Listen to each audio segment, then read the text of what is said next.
I of Newt, harp string hum, turn this water into rum. Okay, we're ready to go. You mispronounce it and it just turns it into the actual city of Rome. Tastes like piss. It worked. It worked.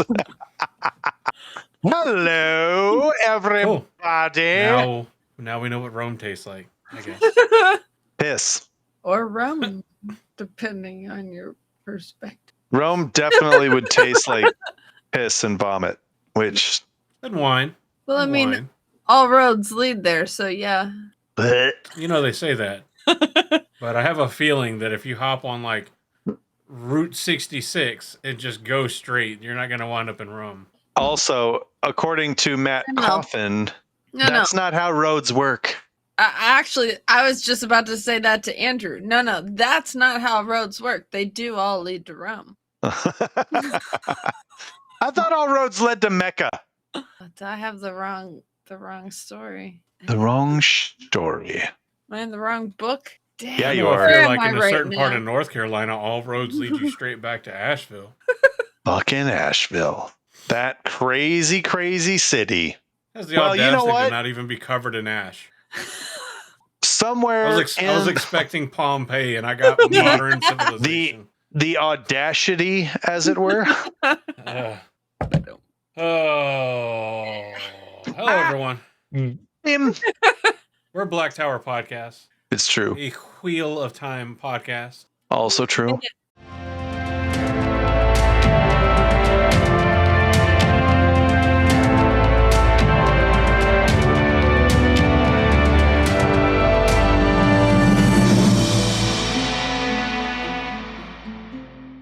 I'm your Bajan Mahale, colloquially known as Andrew. I'm Reese Sadai, your Athan Mahale. If you don't glove it, you don't love it. That's true. We glove, we love. And I am Josh, your Mahale of the Soravan persuasion. We won't hold that against you. Dang it. I was hoping you would. Oh, there's wood. All right, welcome. We are the Black Tower Podcast, as Andrew said, and we are a Wheel of Time podcast, also, as Andrew said. But what Andrew may not have said is that what that means. What that means is we talk about the Wheel of Time, like a lot. Like, it's like all we do. Like a weird amount. We like obsessed like a weird about it amount. a little bit. Yeah. Well, just, we could pump up these numbers a little bit, I feel like. We could talk about it more. Could we? I mean, more frequently. You just got to believe in yourself, Reese. No, I don't. But then I know. That's But what I'm Josh, saying. You got to. Seeing isn't believing. Believing is seeing. Selling is service, and service is selling. Serving is selling, and selling is service. Oh. Yeah. Tis the season to watch the Santa Claus 1 and 2 and forget that any more exist. Also, tis the season to watch Die Hard. Tis the because season it's to watch all the Harry Potter movies. As well. All the Harry Potters. Mm-hmm. Yeah. Mm-hmm. What other movies are there to all watch the this old season? like stop motion Christmas cartoons that were just fantastic. Yep. Oh, you get to see the Island of Misfit Toys and Cornelius. Mm-hmm. Mm-hmm. Garfield Christmas special. Mm-hmm. So that you know what it means when someone goes with like very overpronounced lips. You need to know that reference. The Charlie Brown Christmas special. Charlie Brown Christmas special. So that you can understand what a proper Christmas tree looks like. Yes. Also, both versions of The Grinch Who Stole Christmas. First, the original animated version, and then the Jim Carrey version. Go off, King. Get it. Yeah, Get it. Watch those. They're both great. Look, I know there were a lot of haters when the Jim Carrey version came out. And guess what? I was never one of those. I loved that movie. I went on a date to see that movie. When it came out in the theaters, I took this girl out. She's a very lovely girl. Her name was Laura. And she worked at the mall with me. And we went and saw it. And that was the movie that I first saw the trailer for The Fellowship of the Ring. And I was super excited about that. Yep. I was super excited about that. And I loved that movie. Several of the songs on that soundtrack are on my holiday playlist. So if you want my holiday playlist of untraditional Christmas songs, let me know.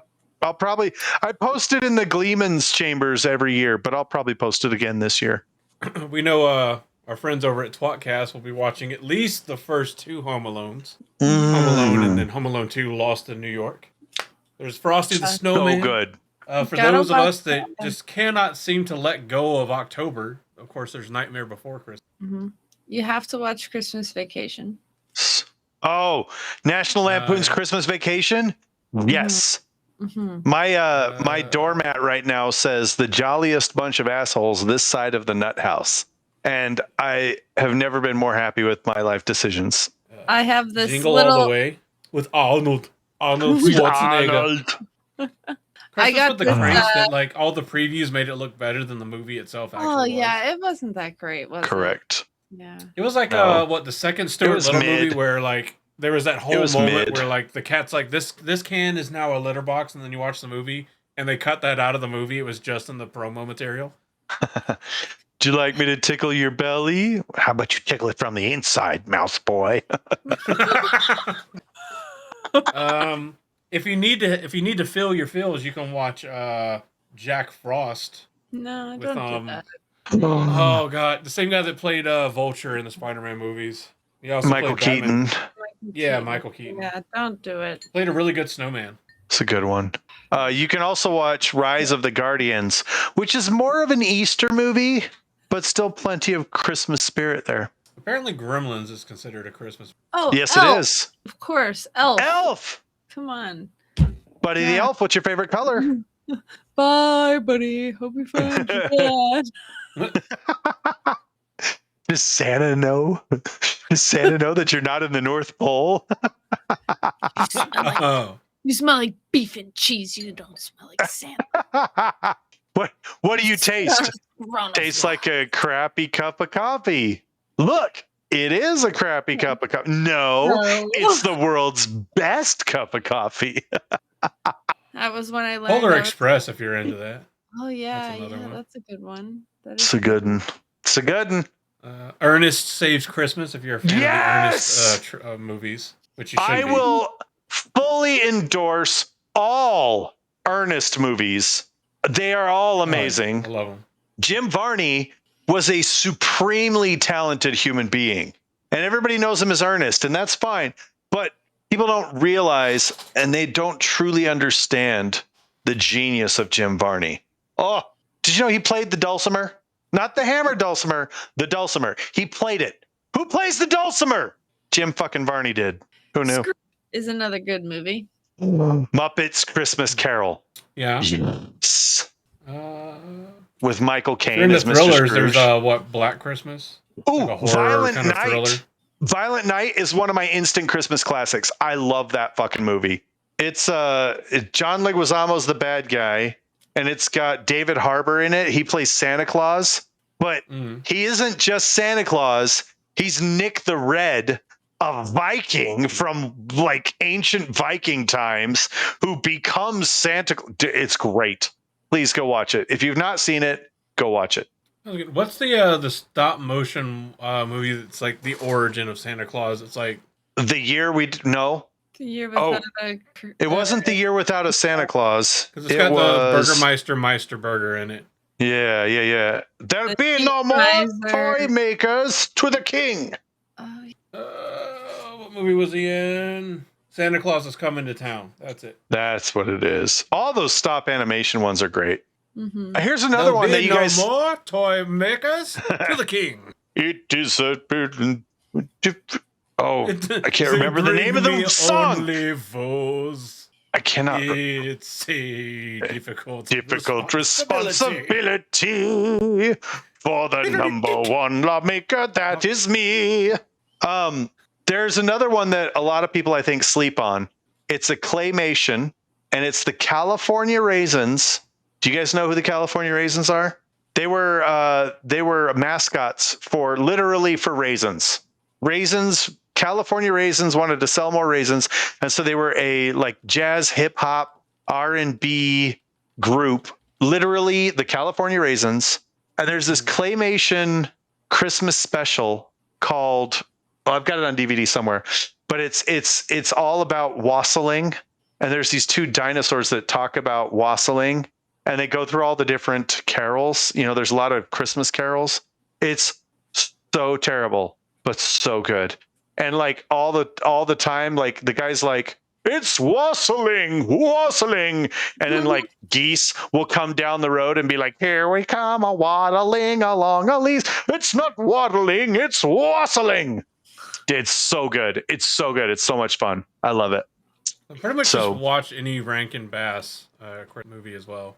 I mean, well, we've already said like 2 of them, but that's also like the one that's got I was just looking at it. What is it called? Is it The Year Without a Santa Claus? That's a good one. No, 'Twas the Night Before Christmas. It's the one with like the watchmaker, and then there's like the rat family that lives in their house, but like one of the rat family, like the oldest son, is like pretty smart, and he writes a letter to Santa Claus, basically calling him like full of shit. And so Santa Claus is like, fuck that whole town because of this one rat that wrote a letter. This little rat bastard. And everybody's like horrified. Oh, wait, no, all of their Christmas letters get sent back to them, and they're like, he's not coming. And so the watchmaker's like, I'll make a giant clock that'll play a Christmas song to let him know we do love him. That's the logic. That's it right there. And then the same rat like is like, oh, I wanted to see how the clock worked, and I fucked it up. Then of course, so I just the one with Bill Murray, the Scrooged. It's the Christmas one. Yes. That's a really good one. It's a version of A Christmas Carol, but with Bill Murray. And he is dude, it's so good. It's very good. I wrote a paper on it in high school. We had to write a paper on a version. Shut up, you did not. Yeah, we had to write a paper on a version of A Christmas Carol, and my paper, I got bonus points on the title because my paper was called Ebenezer Gets Scrooged. And that's so good, dude. There are so many 80s references in that movie that people just like characters and personalities and names and things that people nowadays will not, it'll just go right over their heads, but it'll still be funny to them. It's so good. It's such a good movie. And I mean, it still has the same, Christmas Carol, like feel good ending, like Speaking of like funny things, I just this year got introduced to Dominic the Donkey by Waffles. So he's Dominic the Donkey. Jiggity jig, hee-haw, hee-haw. It's the Christmas donkey. Jiggity jig, hee-haw, hee-haw. It's Dominic the Donkey.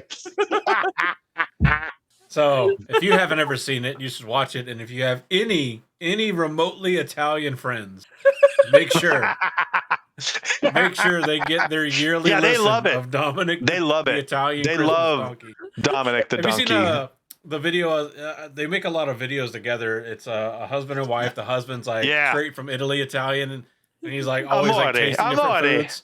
Yeah, and then like she like walks in. She's like, "Look at the new decoration," and it's the Christmas donkey. And he like grabs it there. He's like, "No." He's like, "No." He's like, "No, that's the San Nicolas donkey." Yeah, and he's like, "Okay," and he's like, "Who just happens to be named?" And he's like, "Huh?" So good. He was ready to yeet that shit. He was. Speaking of other things that are so good and great for the holidays, and you should yeet yourself on over there to check them out. newcreationsbyjen.com. So you can gear up like a proper Ashaman for the holidays and get all of the fantastic stuff. Get some gifts made for your friends, your family, your coworkers, your loved ones, maybe even the people you don't like. I don't know. They may make that kind of stuff too. It's up to them. Go and check it out. Again, it's run by Jen. Yeah, it's run by Jen and, of course, Rob of Weekly Go News. And they make some incredible stuff this side of the Dragon Ball. There's only just not the other side of the Dragon Ball because they have to get it from somewhere, and they get it from over here. Correct. So go and check them out for a bunch of fantastic stuff. And with that, we'll go ahead and give you your spoiler warning so that we can get into this episode. Correct. Yeah. Because Here this you is a go. good one. You're biased. You're right, but you're biased. Hello, I'm Tim Sorrell. What? Hello.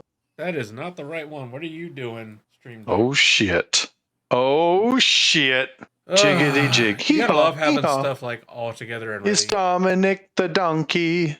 Jiggity jig. Hee-haw. Hee-haw. It is the Christmas donkey.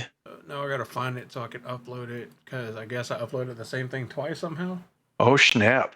I mean, you can just use that one if you want. We won't mind. Where is it? Have you tried looking over there? No, I haven't. It's a good idea. What about over there? Can't hurt to check. Just saying. Where the fuck did I even upload these from? Is it in documents? Don't you just love it whenever you forget where you even loaded shit from? I do. I think it would just be in like my Black Tower podcast folder, but one would think, but it's not like that, is it? It's not. Damn. Let's see if this will quickly find anything in a search. No. I didn't just like magically like upload them out of thin fucking air out of nowhere. I could have swore I've played it before too. So what the fuck happened there? Did we get a new one? Is that what's going on here? No, it's not new. It's just voice mod being voice mod for no apparent reason. God damn it, voice mod. Do you like Dominic the Donkey now? It's funny. It's funny. Also, if anybody just happened, well, I mean, it's no longer supported. So if you're not on Windows 11 and you're still on Windows 10, that's a problem.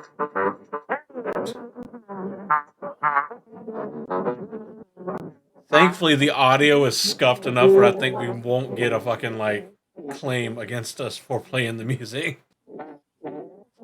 Okay, cool. No idea where that spoiler warning is. Glad to know that. Well, I'll say this for New Creations by Jen then, since, you know, we don't have a spoiler warning. They got some really cool new Christmas ornaments. They're like wood grain, laser etched or whatever. They're really cool. Check them out. If you're looking for gifts for your peoples, New Creations by Jen, they got a lot of custom stuff too. So pretty much whatever you could think up, dreamers. Within reason. Within reason. Also, we here at the Black Tower always support local and small businesses. And that's exactly what New Creations by Jen is. Not only are they a local and small business, but they are also some good people. And they deserve your support and patronage. So please. Go and do the thing. But for this episode may/does contain spoilers for the entire Wheel of Time book series and potentially TV show, to include the Wheel of Time Companion, the Big White Book of Bad Arts, and Wheel of Time Origins, as well as whatever source material we choose. We'll spoil it. Yeah. Yeah. We'll spoil it all. So if you haven't finished the entirety of the series, correct. You know, listen at your own risk. It's your fault, not ours. That you being have, said, in the immortal words of Michael Kramer, you have been warned. In the immortal words of Michael Kramer, flicker, flicker, flicker, flicker, flicker, flicker, flicker, flicker, flicker, flicker, flicker. When an annoying Chel person comes Vanin. along, you must flicker. It is another background breakdown. And if you guys are unfamiliar with a background breakdown, it is a background character in the Wheel of Time. And we select and choose. And good night, Waffle Monsters. Have monstery dreams of fun and happiness. Chel Vanin this is a background breakdown where we do a background or secondary character that we don't think gets enough love in the media these days, and we talk about them.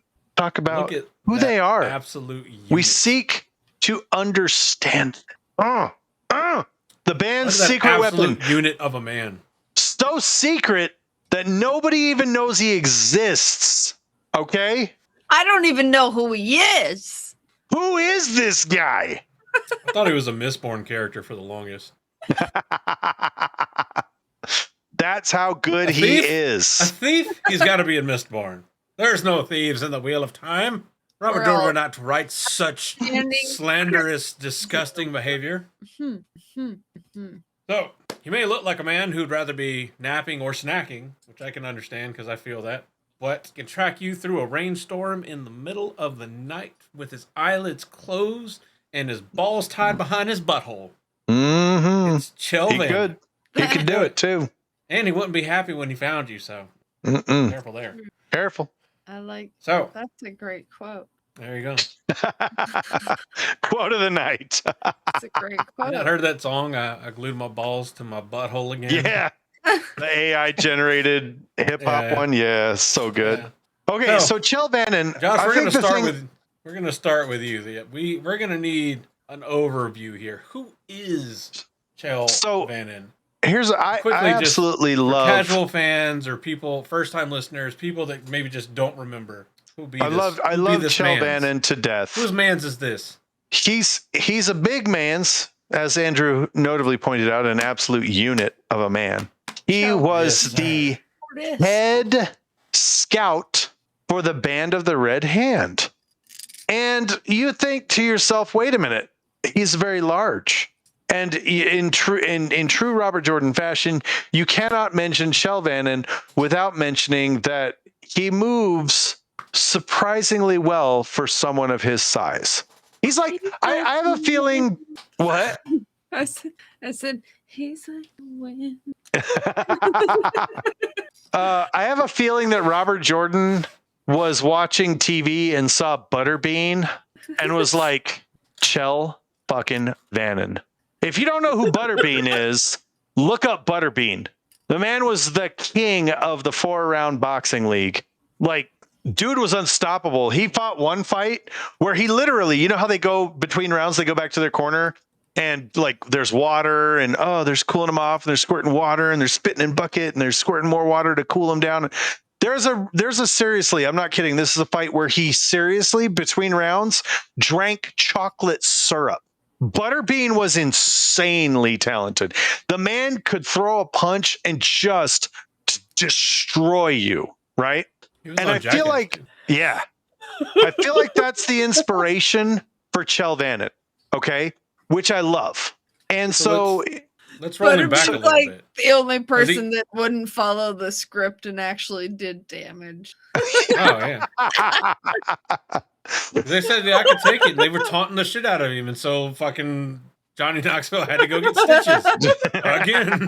Again. That's what Johnny Knoxville does best. He talks shit, thinking that people might take it a little easy on him. I mean, he probably fully expects to piss him off. And then he winds up with a fucking concussion and stitches, and I don't know what year it is. Yep.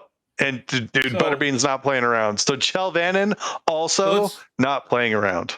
So let's roll a little back in the life cycle of Chel Vanin, because he didn't just like pop straight out the womb and like, I'm a scout. No, he did not. He was something of a less than noble profession before being his talents were discovered. Here's what I love about this particular situation. Here's what I love about this particular character. Matt has this Band of the Red Hand, right? Talmanes has handed him this militia group on a silver platter, and Matt's like, okay, we need scouts. And everybody's like, okay, how are you going to find scouts? He goes, bring me all the horse thieves. And they were like, what? And he's like, look, we're a mercenary group. There's always horse thieves in a mercenary group. So they're like, okay, so they bring him like a bunch of people and he narrows it down to like the ones that have only been caught once, right? And he's like, okay, I need to know who you know that's never been caught before. And then those people are like, all right, cool. Bet, this. And he's like offering them money. He's like, look, I'm not asking you to snitch. I just want you to know that I need these people and for my own reasons. So, just give me names. I promise you they won't be turned in or anything like that. I just need them. He does this like 2 or 3 times, each time asking the skilled person who is more skilled than they are, whose reputation they look up to.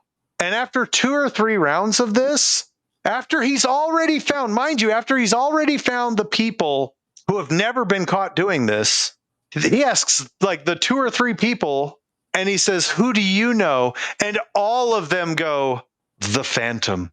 And he's like, what? The what? And they're like, dude, look, Chel fucking Vanin is so good.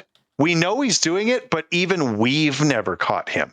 And that's how he goes, okay, sweet. And that's how he finds and recruits the leader of his scouts. And I love that story so much.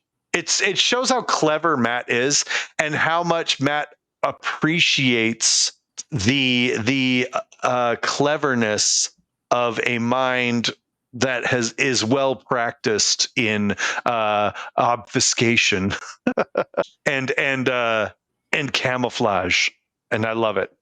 Perfect character intro, in my opinion. Sorry, I noticed an error, so I'm updating a thing. Again, I'm not waiting for the rest of that shit to process the update.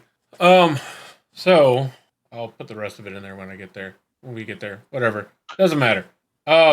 So Chel Vanin is from Andor. He's Andoran. Lives in Meron at the time we meet him, which is a small Kyrenian town small town, large village, whatever.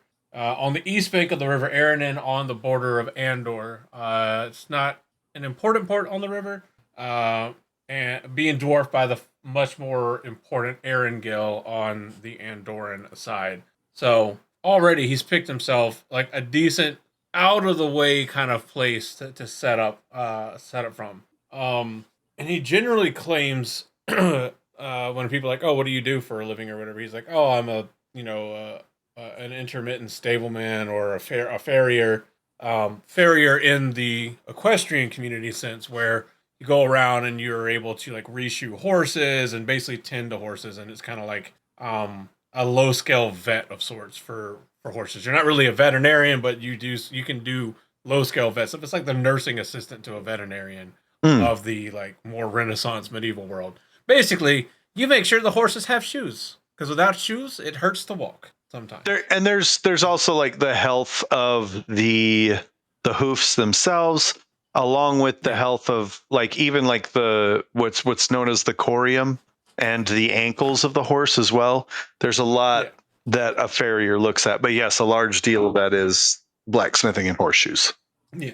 And he's developed. Go ahead. One of the things that's fun about Chel Vanin is that even his demeanor, his appearance, they're all made to just blend in and not be noticed. Like, he's clean, so you don't smell him, but he's wrinkled, so you probably overlook him. Yes. Like he's made this kind of, he's made use of his talents.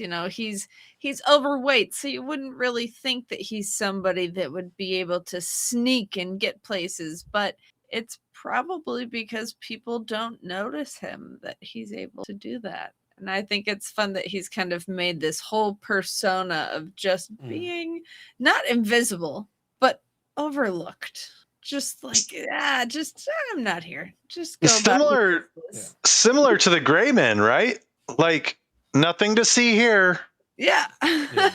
Pretty much. I mean, almost like, with the exception of like, so he's able to do that in areas where people don't know him. And this is one of the main reasons why he now lives in Kyrian, in the Kyrian area instead of in Andor, because a lot of the Andoran villages and towns and garrison posts know who he is now, because he has stolen some of their best horses.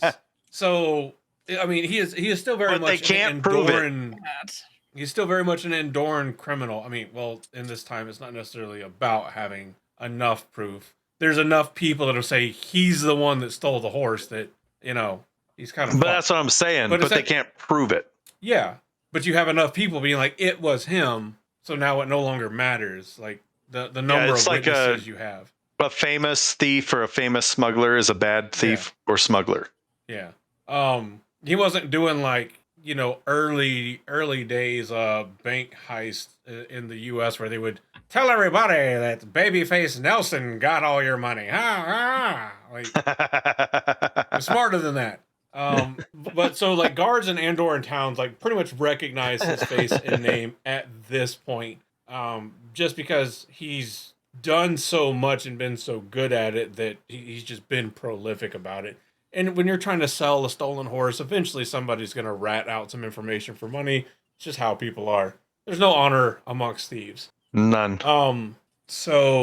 But because of this, I mean, because of growing up in Camelin, or near Camelin, he winds up with access to all of these, the travelers and the merchants and the soldiers that are always around. And he's around horses all the time, and he gets to know them very well so that he can pretty much at a glance pick out the best horses. Like it doesn't take him anything. Like he goes and the best horses. Yeah. Everyone. He can go into a military camp and immediately take like the best 5 horses, and right, no which is deal. which is one of the skills that endeared him to Matt, because Matt is another one who always had a pretty good handle on horse flesh. And when he was able to make an observation about a horse, and Chel Vanin was like, I don't know about that because of this. And Matt would go, I was thinking the same thing. Damn, this guy's good. And I feel like that was a more subtle portion of the story that I really love. You appreciated the soul of the horse trader with no horses. Yeah. So basically, like, he's had the experience and everything to make him very skilled at identifying things of value and the best sort of value amongst them. The skills to be, stealthy and sneaky, and also like just the trade craft to be able to move like across borders and in and out of towns undetected, especially in Andor, where now everybody's like, a motherfucker took all my horses. I haven't won a single horse race in like 18 months because Chel Vanin, every time I get a good horse, Chel Vanin shows up and snatches the fucking.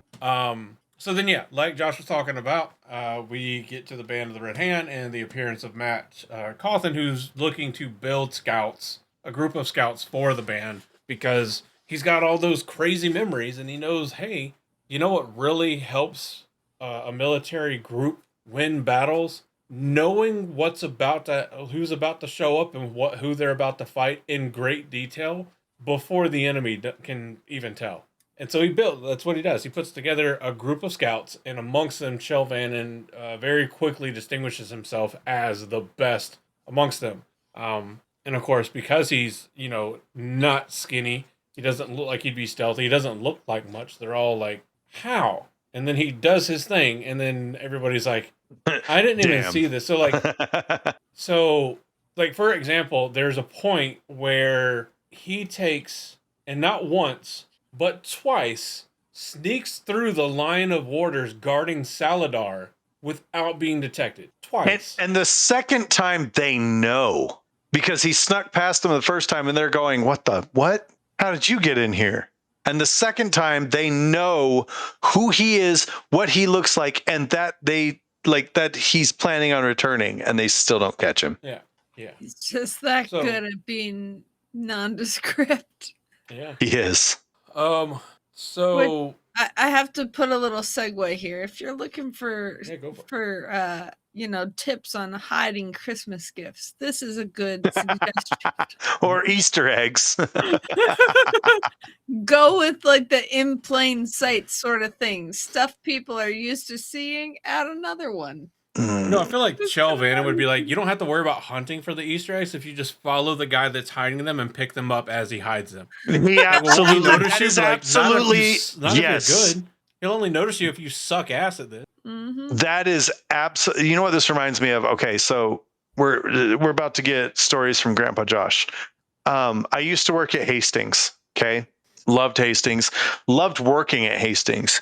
I would stock music in magazines, and I loved it. It was great. It was the best job ever. We had a guy, Chuck. Chuck was old. Chuck, wrinkly skin, white hair, Vietnam veteran. Chuck, right?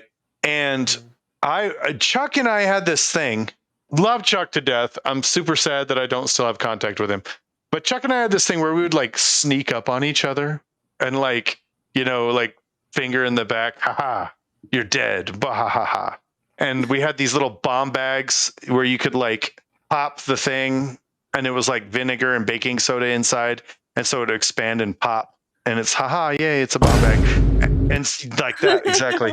And so I would do shit like I would pop the bag and like throw it over the aisle, and it would pop in his mop bucket, and he'd be like, "Oh, you got me." And then there were times where I'd be like trying to get him, trying to sneak him, and he'd have his mop like pointed at me like a rifle, and he'd be like, "Hey, Josh." And I'd turn around and he'd be behind me. I'd be like, "Damn it." This little like cloak and dagger game we played was so much fun. And I found out later that he was like a Vietnam vet, and I was like, oh shit. I hope I wasn't like traumatic or triggering in any Triggering some way. PTSD, like, I'm hunting your ass down, old man. Like, oh, God damn it. I'm such an Like, idiot. skips work the Oh. next day.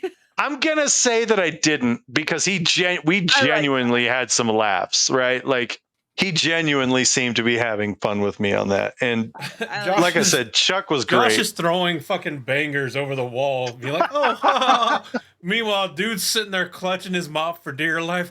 Charlie's in the bush. He followed me. Dude, I was such an ignorant ass teen. Like, I'm not even going to lie about that shit. There, the Josh you see before you is not the Josh of 20 years ago. You're Okay? fucking lucky he didn't start building fucking booby traps. You turn the corner and just get smacked in the face with like, his wall of spikes.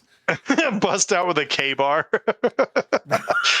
Oh, he's perfectly camouflaged in like some of the fucking material on the shelves. In a ghillie suit made of CDs. Bruh. You have no idea how close you came to death, sir. Look, the game did not last very long because he kicked my ass. That man, Chuck, wherever you are, I hope you're listening. Mad respect to you, sir. Always have been, always will be. You remain one of my mentors. He can find Charlie in the brush of Vietnam. Dude, he can find my Josh idiot in ass the aisles of Hastings. In the CD section of Hastings. Yeah. I knew you'd be here, you nerd. That's why I set this booby trap for you. Dug a pitfall trip in the middle of the store. Aha! I knew you'd return to the ska section, you fucking nerd. Just put a $10 bill on the other side of the pitfall so you go for it. Like, ooh, look, Tim. Ah! And I would too. I would have too. I was in my first apartment at that time. I was 19 and starving. Yeah, I would have. Oh yeah. You know how much ramen I can get for $10 back in like 1842 or whenever you were, whenever this was. The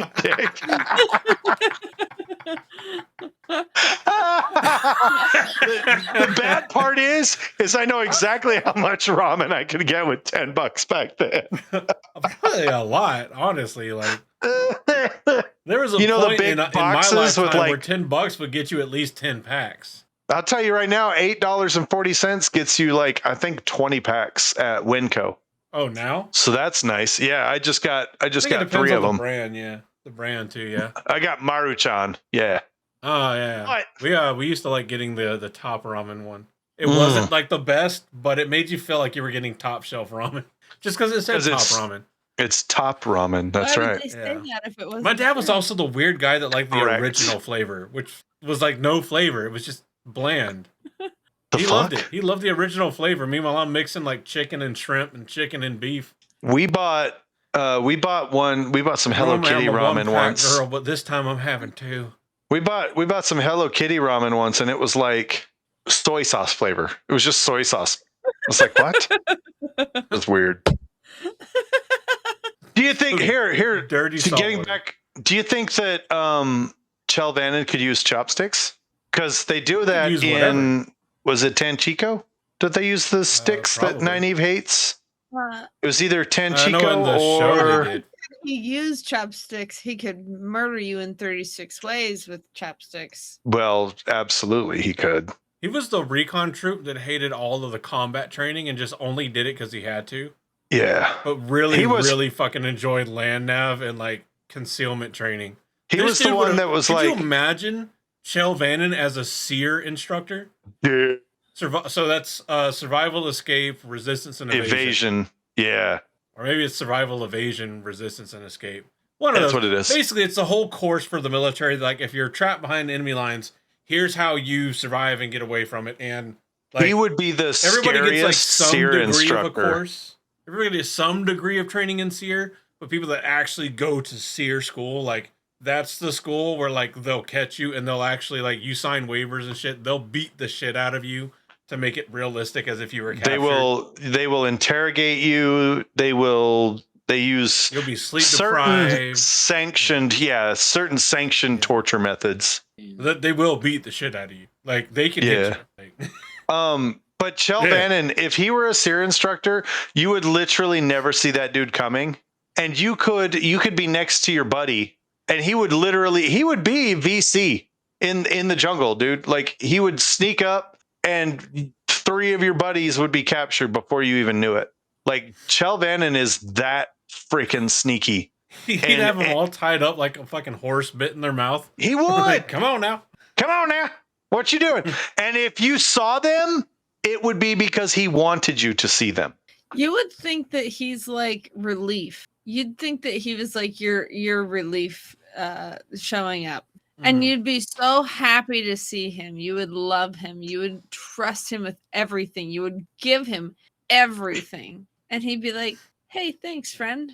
Yeah.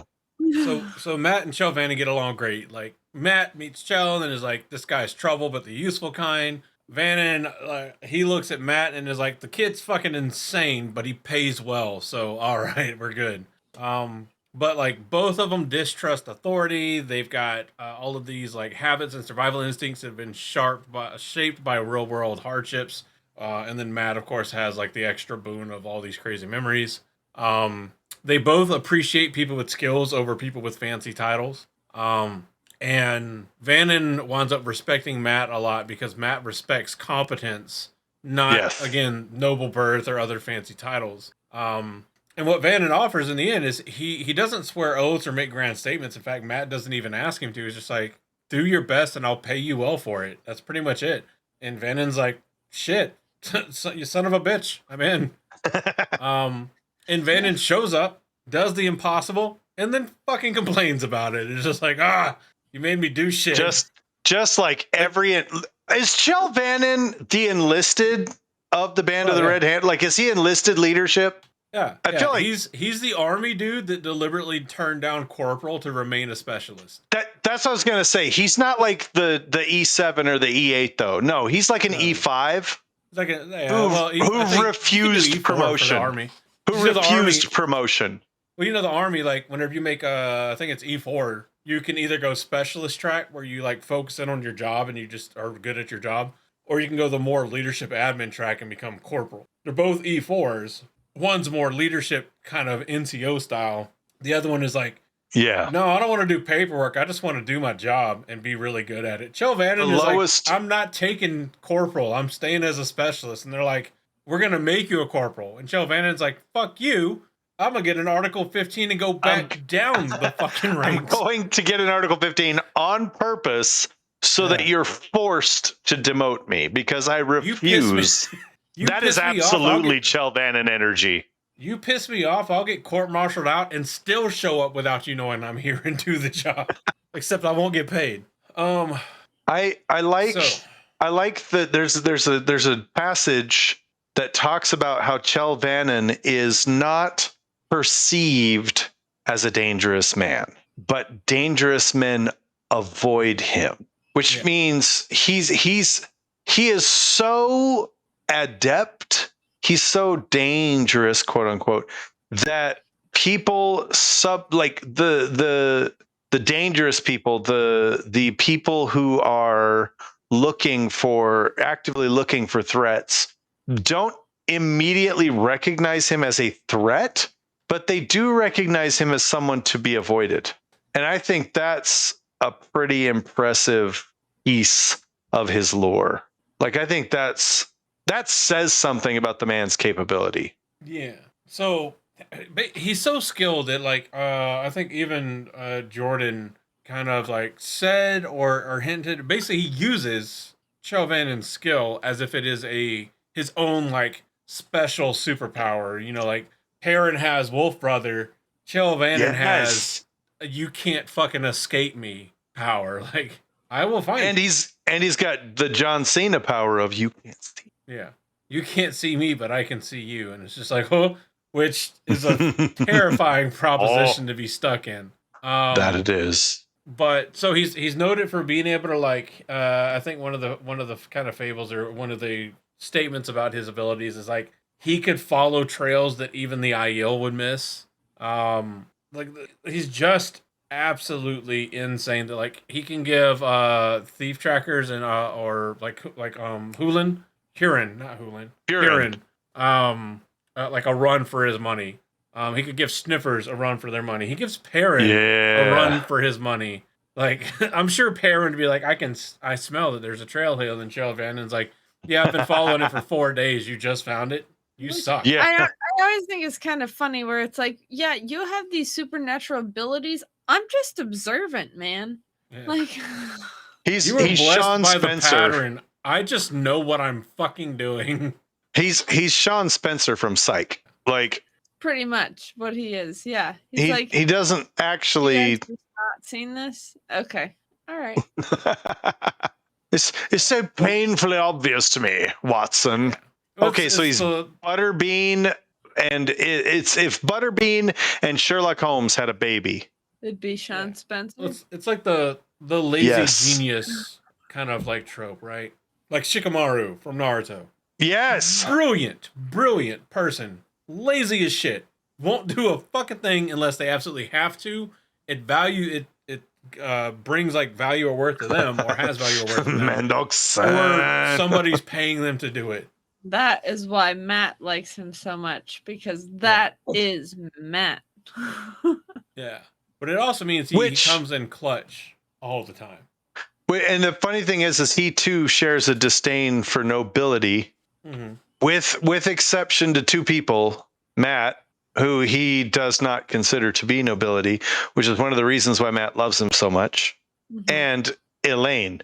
For some reason, Chel Vanin has taken a shine to Elaine. She swears so much. He knuckles his forehead. He doesn't spit around her. Like, he's very respectful. And Matt rolls his eyes. Lady. Yeah. Matt rolls his eyes. Matt hates it. Matt's like, this is his character flaw right here. Not that he steals.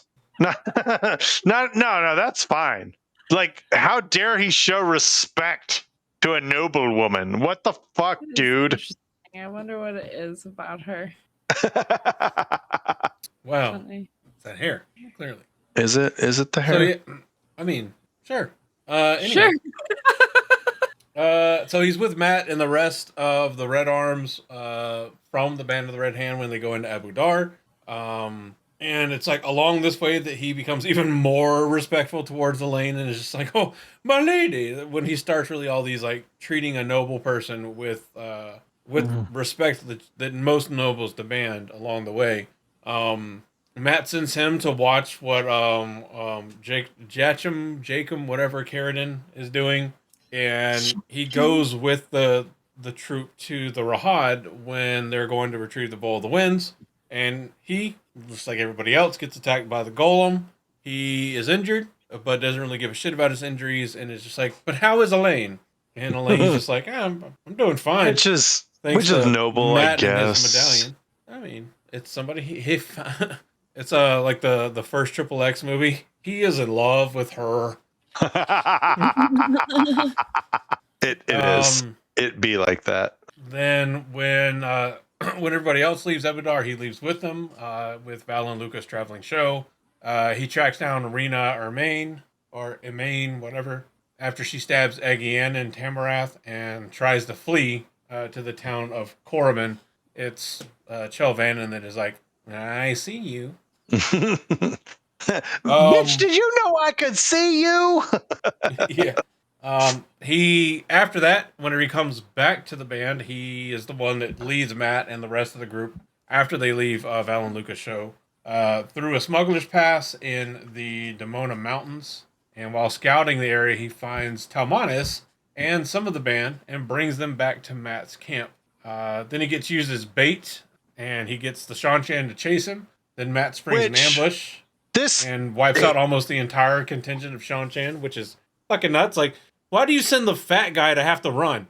As a fat guy, that's fucked up. It's like the one thing we're most known for not doing well. Don't make me fucking run. I got a bad back, bad knees, and I don't move fast. Fuck off. So here we come to, I have long since challenged anyone to tell me any kind of stylistic differences between Robert Jordan and Brandon Sanderson, right? Because we have a lot of internet critique, and by internet critique, I mean baseless complaining that Brandon Sanderson didn't do X with the series, and therefore it's not as good. But with Chel Vanin, we actually have a scenario in which we have a legitimate difference in character. We have sort of a change in the character and how the character is portrayed. Because as Andrew said, we've got Matt uses Chel Vanin as bait. Chel Vanin understands his role. Chel Vanin evades the Seanchan. Okay, the Seanchan, the military group, the group who is specifically trained as military, the best trained and strongest military presence in Randland at the time. And Chel Vanin evades them, leading them into an ambush in which they are decimated. Now, fast forward, and we've got Chel Vanin and who is it? Harnan? Hold on, I'm looking it up. Are you talking Yes, about later on when after he's with Fael? when they're with Fael, yeah, and something happens. They're helping because the band doesn't get broken up, but several contingencies of the band get sent around. Vanin and Harnan get sent as envoys to help protect the Horn of Valir. Now they don't know they're helping to protect the Horn of Valir, but they are selected because they are extremely skilled. And Fael is holding. She's like doing all the logistical work for arming the forces of the light. Like she's supposed to be helping make sure they all get weapons and arrows and all that kind of shit. And her secret mission is supply the Horn of lines. Valir. Yeah. Because anybody who knows anything about medieval battle knows that supply lines will make or break a campaign. Because she gets the horn and it's like disguised as like a shipment of 2 Rivers tobacco for Mat, basically. Correct. And so here's where we have the difference, right? I feel like Chel Vanin, as skilled as he is, because something happens as they go through the gateway, a bubble of evil strikes. They go through, a lot of people are dead. They still manage to have the horn. They're camped out. They realize they're up in the blight. There's problems. And through a series of events, Chel Vanin and Harnan are identified as possible, like double agents, as agents for the shadow. She knows that there's a thief that's like kind of amongst them or coming for them, and she buries the horn as she buries the horn and then baits the trap with an empty box, and it's Vanin and Harnan that wound up digging up the horn, and like and then immediately they're like, "Oh, you're dark friends because you found the horn. You're the thieves," and they're like, "No, we're stumped to find this shit. We were just trying to get Mat's fucking tobacco." Like, huh. And this is where I lose it. This is I will say, for the first time in the series, in our recording careers, that I have found what I believe to be definitive evidence of the difference between Robert Jordan and Brandon Sanderson. First of all, Chel Vanin never would have got caught. He would have seen that as a trap. Period. End of story. Secondly, he never would have sought to steal Mat's tobacco. That's not for the crusty old corporal to do. That's for the young fucking airman, the young fucking private to do. Right? Thirdly, he would have seen through the fact that it was not tobacco. Boom. He would have known there was no tobacco in there in the first place, but would have kept his mouth shut because he would have known how important it was. He would have known if they say it's tobacco, there's a reason for it. Now, Chel Vanin strikes me as the kind of guy that would have known. He never would have got caught. Not only that Fael had a secret mission, but what the secret mission was. He never would have got caught beforehand.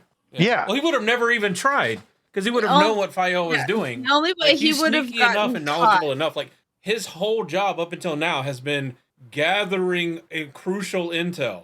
So whenever you see somebody acting super weird, like, oh, they're acting really protective of a box of tobacco. Yeah. I wonder why. He only would have And then you basically see like the queen of the 2 Rivers digging a fucking hole. Like, you're gonna be like, huh, weird. Like the heir to the that's the queen suspicious. That's like, weird. Queen heir to Saldea, really valuable and the current queen ruler of the 2 Rivers digging a hole. I don't want to hear about Weird. it. So yeah. You know what? The more you say it, I agree with it. Brandon, you fucked up Chel Vanin. You did. And that's the thing. We found it. We found the instance. We found an instance in which Brando Sando fucked up Chel Vanin. And that's no hate against Brando Sando. We get A little bit it is.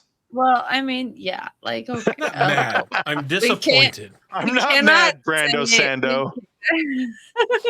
I know you just sold your 50 millionth book, and congratulations. Okay, but the only reason you've got a little bit of hate is because I just heard the price of the leather-bound. Oh God, I haven't. I looked for the price and didn't see it. Do I even want to know? No, you do not want to know. You do not want to know. I promise you. How many hundreds is it being charged from Dragonsteel? Too many hundreds. What was it? It was like $189 or something. Oh. It's not too bad. I mean, that's still fucking expensive. It's bad when you think about the amount that we're gonna have to buy. But it's bad when you think about the amount of like writing that he did for Eye of the World. That. Like, why is this? So why is Dragonsteel selling $189 leather-bound copy of Eye of the World? Because of crap. I mean, I saw Matt Hatch's like TikTok or whatever, like showing it off at like the Dragonsteel Nexus, nice. and I'm like, it looks really cool. But there's plenty of things that look pretty, but I also don't understand why like they're doing it and it isn't something like Tor Books or someone else that was actually involved in that.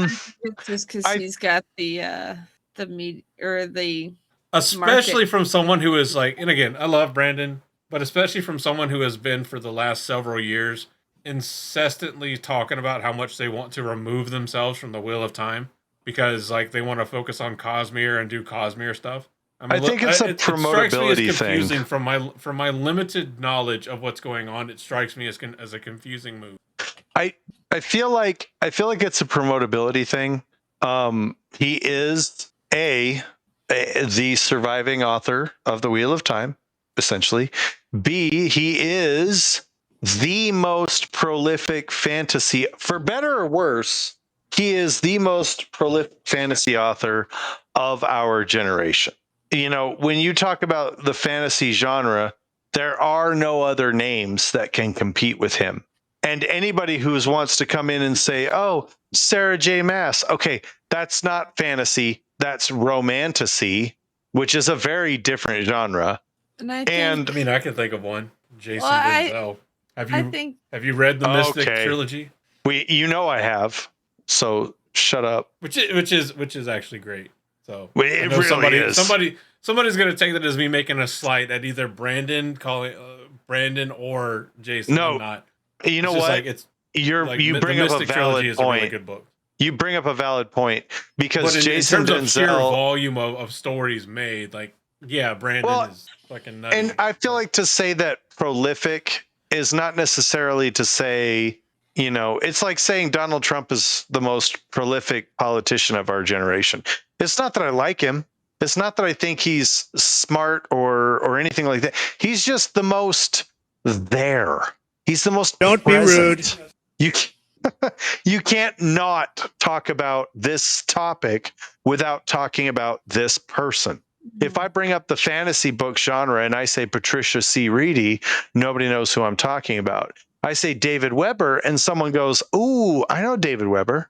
But if I say Brandon Sanderson, everybody knows something that Brandon Sanderson has done. So when I say that he's the most prolific fantasy author of our time, it's because he's so well known out there. Now, Jason's book series, because he has 3 books. If you've not read Jason's book series, what is it called? I can't even remember. Is it Mystic? The Mystic Trilogy.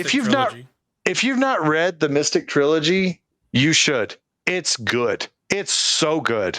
I'll never forget reading it, and then like reading the first book and then reading the second book and then reading the third book and thinking, what is going on? Because there's such a time gap between the books, right? Because he straight up, and then hearing his explanation that he went maiden, mother, crone.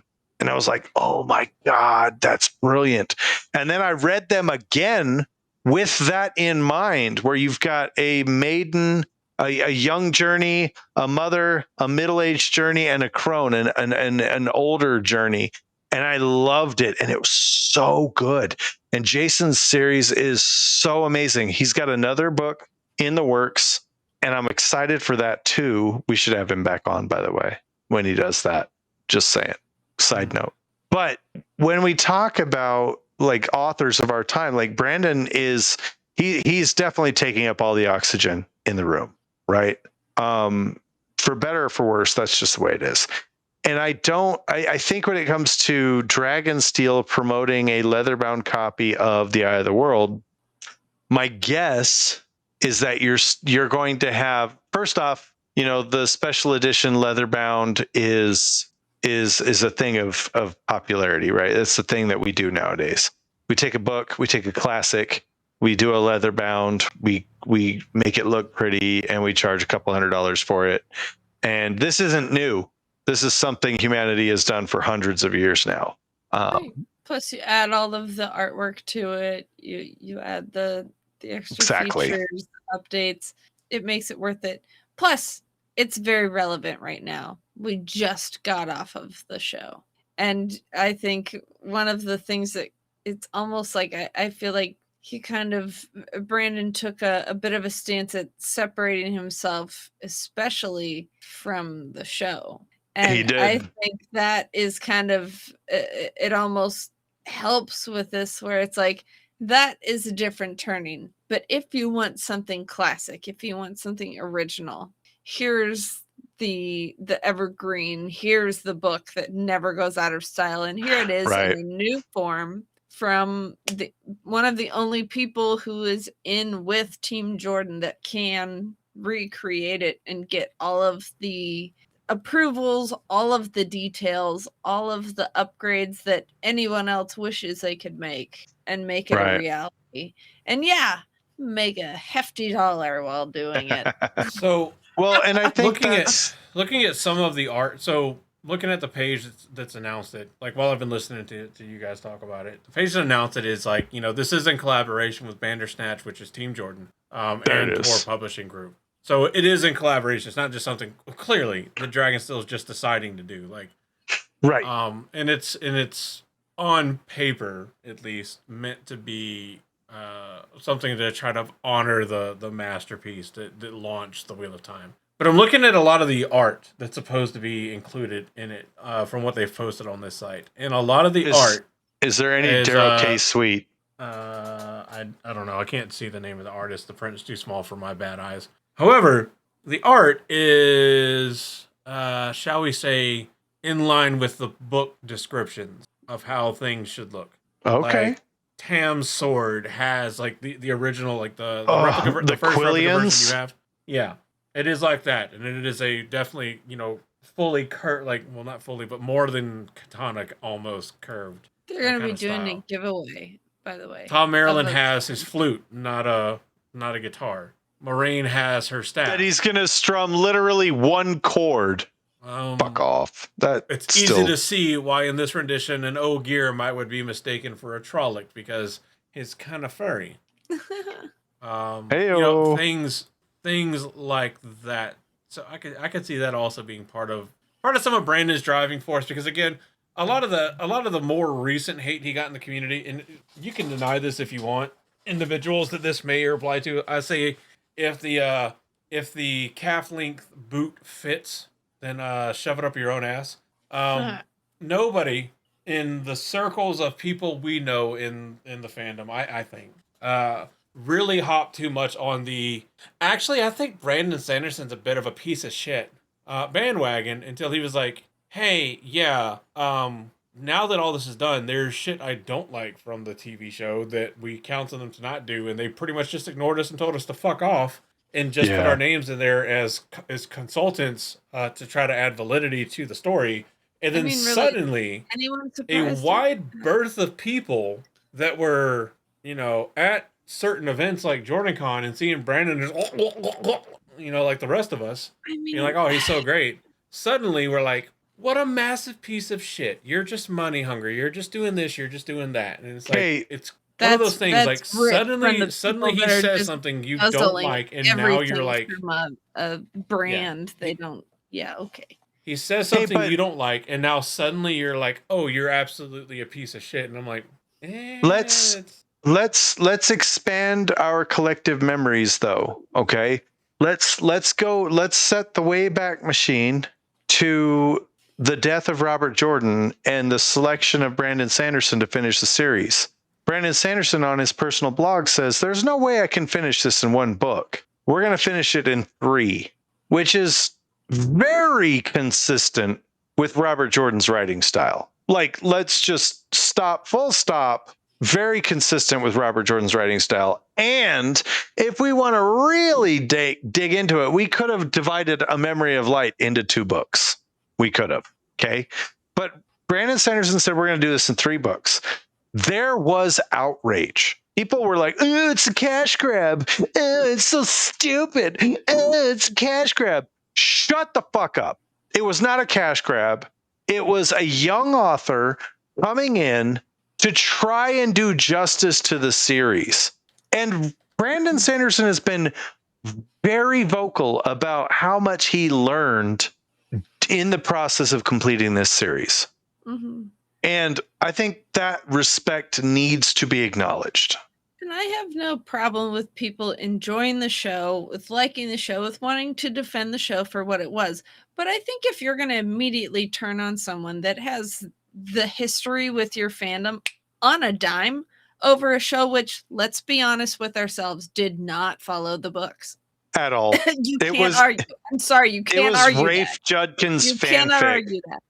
That's what it was. I liked the show. I liked it. It didn't follow the books. That's okay. It's okay. But you can't immediately just turn on somebody because he was honest with you about something you liked. I'm sorry. Not everybody's going to agree with you on everything. Get over it. You can't just turn on somebody because they spoke honestly about what they thought about it.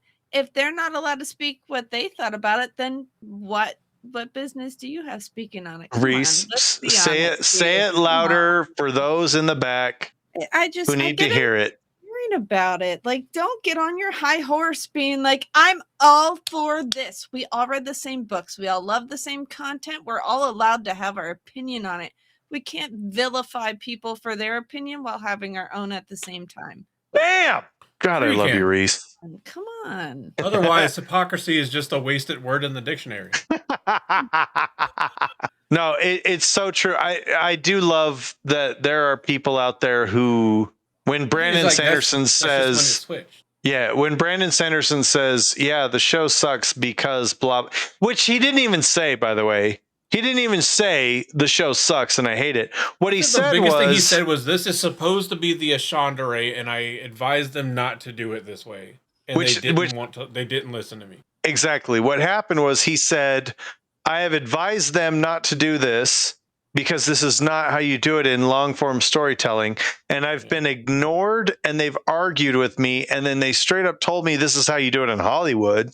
And he expressed an opinion that they were making mistakes in the way they were telling the story.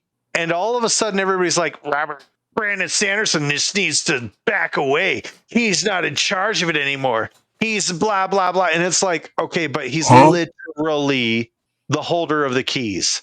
He's literally the surviving author of the book series that we love so much. He's literally the one who has had the most unfettered access to the content and source material.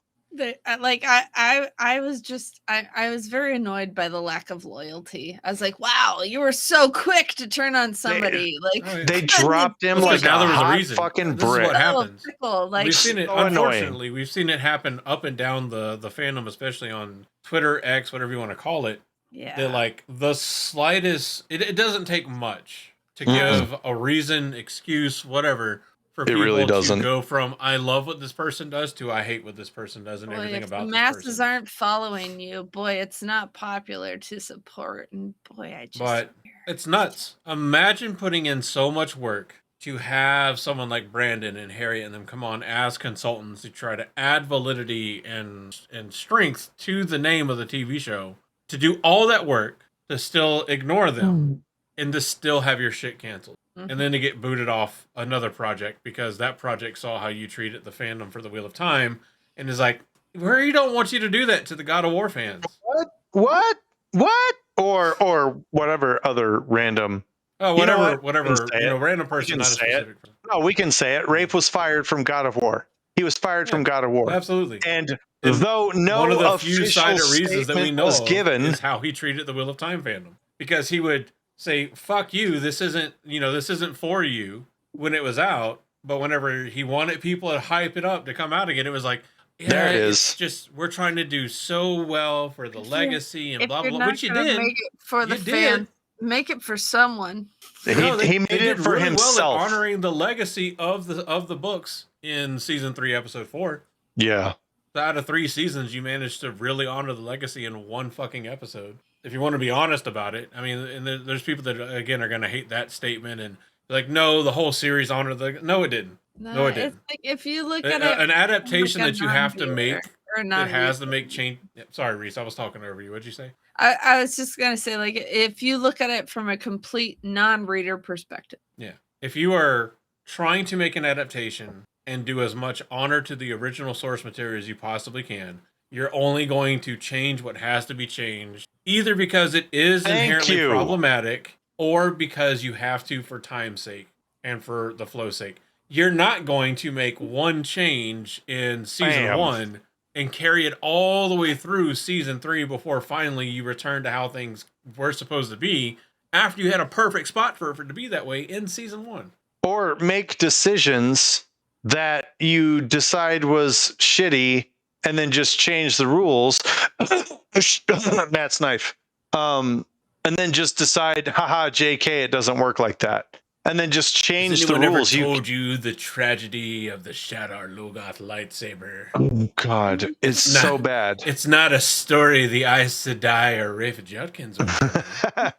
So the point being, we have identified the show failed for a fucking reason. Steering this all the way back to tonight's topic, because the bricks of the Black Tower are sealed with the mortar of tangents. Steering this back on topic, we've found what we believe to be a definitive difference in character between Robert Jordan's vision of Chel Vanin and Brandon Sanderson's vision of Chel Vanin. Now, that has also led to a conversation about the difference in vision of the Wheel of Time series as a whole. But the point being, we can look at this, we can identify a difference in character. We can accept that Brando Sando demoted Chel Vanin to just another tough in the Band of the Red Hand. And maybe if we do some background breakdowns, which I'm going to throw out as episode ideas for the future, maybe if we do background breakdowns with specific attention to characters that are in the background between Robert Jordan and Brandon Sanderson, I'll bet we find some more differences. And I don't think it's because Brandon Sanderson is a dick. And I don't think it's because Robert Jordan is a saint. I think it's because they're two different people with two different interpretations on how these things work and two different life experiences and capabilities. So Chel Vanin kind of gets dumb with Brando Sando. Okay, fine. You know what? I'm not even going to complain about that because I still love the books. Chel Vanin still managed to survive in the Blight with no food and taking care of Harnan and surviving on the outskirts of their camp for however long, and managed to do so well that he even came back to investigate some fucking pipe tobacco. They were comfortable enough that they worried about pipe tobacco. So yes, there's a difference there, but there's also still the same amount of skill represented if you want to dig a little bit for it. Chel Vanin is one of those characters that, once again, very, very, very worthy of a background breakdown spot because Chel Vanin's contributions to the story are notable. Without Chel Vanin, the story would have turned out differently. And I absolutely love the representation of Chel Vanin we get with Robert Jordan. I love the representation we get from Brandon Sanderson, even though I can acknowledge that they are two different representations. And that's fine. It's okay. Chel Vanin is still a great character. Look at me pulling it back on topic. I like both Chel Vanin. I'm really proud of you. That was great. That was great work. It even made sense, right? Yeah, mostly. Are you proud of me? Are you guys proud of me? I am. You did good. Thank Proud you. is a strong word. Thank you, Reese. Andrew, fuck you. You wish you could, bitch. Next Gathering Madness, motherfucker. Oh, no. What happens in the free state of Florida stays in the free state of Florida. Bruh. That's true. Holy shit. Sorry, Reese, what were you saying? I don't think anything really. No, you were definitely saying something. Was I? You really were. The free Was state I? of Florida? Was I really? Free state of Florida. Free state of Florida.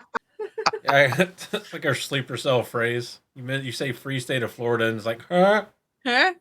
Oh. So fun story on the free state of Florida. I'm originally from Pennsylvania, and I went home for Thanksgiving one year and saw one of my cousins, and they were like, being a little bit of a jackass. They're like, "Oh my gosh, who are you? I'm so and so," and I was like, "Oh, I'm Reese from the free state of Florida," and they're like, "Oh, well, I'm so-and-so from the free state of Pennsylvania." And I go, "No, you're not. You're a Commonwealth."